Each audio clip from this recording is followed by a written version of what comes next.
one of the things that gave you concern with the government statement was the apparent use of driver's data and cell phone data to track the behavior of citizens in Tennessee.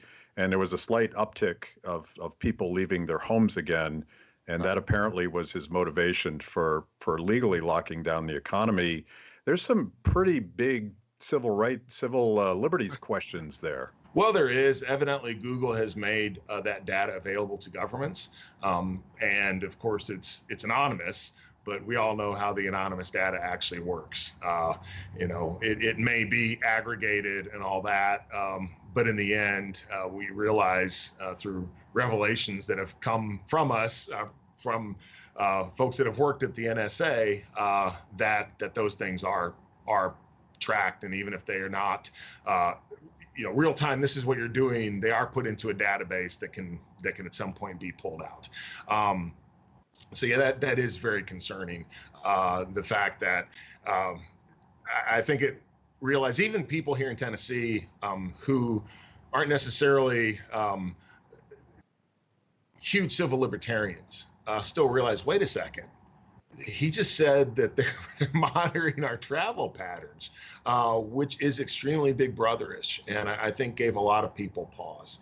And of course, also, even if you're looking at it as the utility of that data, I just like to drive around, and I don't necessarily go to someone's house or even go to the store. I just like to drive. It's zen for me. My wife and I have a farm out in the country. It's about 45 minutes from where we live in Knox County. About every weekend, I drive to the farm and just check up on everything. Well, that's 100 miles a weekend that I'm driving. I don't see anybody either here or there other than people I pass in the cars, but it all goes into that aggregate and says, this is what the people of Tennessee, and this is how much they're traveling. So that is concerning. And I know it gave people other than myself a pause to think that, gosh, we know they're doing it. I mean, I know all that stuff, but in order to function in the world as we have it, we all have a cell phone, we all do those things, and I don't necessarily want to have it in my face. So maybe this is a good reminder for people like me that it is right there. But when we talk about all the different things that are happening and the enforcement for these lockdowns, people should realize that I think it's okay and very appropriate for government officials to encourage people to do things and say, this is what we should be doing and all those sort of things.